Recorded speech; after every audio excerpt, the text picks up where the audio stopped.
Everybody's got an ego. The younger you are, the more sportive and challenging life is. The first thing you want to do is be better than everybody else, just to prove that you belong. And as you get older, you realize that you're the best person that you could ever be in comparison to yourself. Everybody else is different. And so when you try to bring that into the picture, all you do is try to add your approach to what life is through your instrument and through music and contribute that. The more secure you become at that, the more you work. It's all in what you do and not what you say with music. Music tends to not lie where words can. You see, music only tells the truth. The drum itself is always against being tuned in tension. A shell and the lugs and all, they don't want to be on here. Everything is going, this is rough, so you have to stay on top of it all the time. Just try to get yourself generally in the area that you want to be and feel comfortable with and play as such, and you'll be fine. And one of the things I learned was to learn to play and contribute what is necessary to the music to make me the best person to present that idea that I could be. Not better than anybody else, but what got me across was that it worked, and it worked as part of a puzzle to make up the band presentation. And it's always about the band sound, the team working together. That's what that's all about. And the thing about it is that you become a favorite artist of the artists. And as far as I'm concerned, that's where I want to be. I don't want to be a favorite of the masses as much as I want to be respected by my colleagues. Enough to know that when the phone rings, what are you doing tomorrow? Listen, we have so-and-so and so. And that's a thank you. Okay? If you can't make it, okay, that's okay. I'll call you later. And it will come. Because everybody knows that if they call you, you'll either, if they get a yes, they know what they're going to get on the bandstand. Along with being on time, so that they can get something on the bandstand. Okay? Along with bringing an instrument that works properly so that we waste no time on the bandstand. All these little things make up who you are as a person.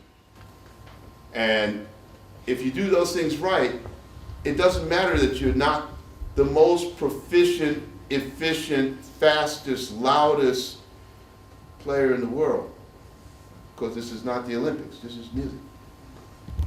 It's all about how you approach the music and how you respect the people whom you work with so that you can make the whole thing a happening and fun. Because the last thing you want to do in music is work. So these are the things that you carry to the bandstand, and you reflect through your instrument the same way. Balanced, what's happening here versus here. We're going to have some basic rapport. It's going to be very, very, very basic, especially if we've never, ever played before together. Okay? But the next time we come together, or the next tune we play, I'm growing, we're growing. Because we're familiar, we're becoming more and more familiar with what we do. Give us a week and see what happens. I mean, it's like a different band. But that's the way music is. That's what it's all about. Keeping an open mind, approaching it from all sides, making adjustments where and if you can, or accepting what you have, which is an adjustment in its own self. Sometimes, for sure, everybody listens to the great players and go, okay, that's how it's got to be, or that's how I'd like it to be, and I'm going to shoot for that. But you have to understand that there's only but so many great players, and they may be your models, but you have to come out of that and become who you are. You can't stay there, and that's up to you. It really is. Some people love, I've seen guys, I saw a guy play exactly like Buddy Rich. It's an accomplishment. But there was already a Buddy Rich, so why would you, that was my question, okay, why would you want to play exactly like him? Again, it's already been done. But what you can take from it is a lot of the things that he did that you felt worked best for you. When I first met George Duke, great keyboard player, he sounded exactly like Herbie Hancock. Exactly. And many people in the audience would go, oh man, there's already a Herbie. And then George kept playing. Over time, George became George. But he didn't lose Herbie. See, Herbie was there forever. He didn't lose McCoy. He didn't lose Bill Evans. He didn't lose Keith Jarrett. He didn't lose Art Tatum.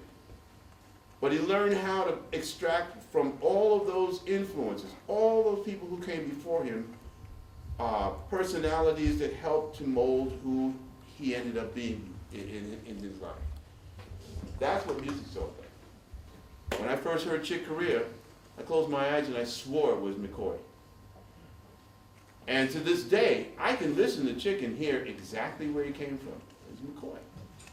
McCoy heard it too and made a record called it, the Blue Note called The Real McCoy. Okay? But when you heard the two, you went, wow. And it was so musical. It was such a musical salute from Chick to McCoy. But now Chick is absolutely Chick.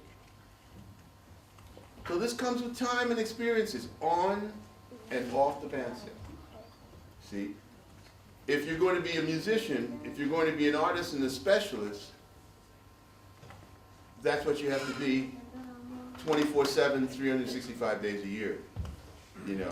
Whether your wife likes it or not.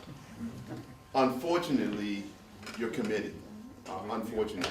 And somehow you have to find a way to negotiate the rest of your life because it's just the way it is, And everybody goes, oh, okay, I get it now.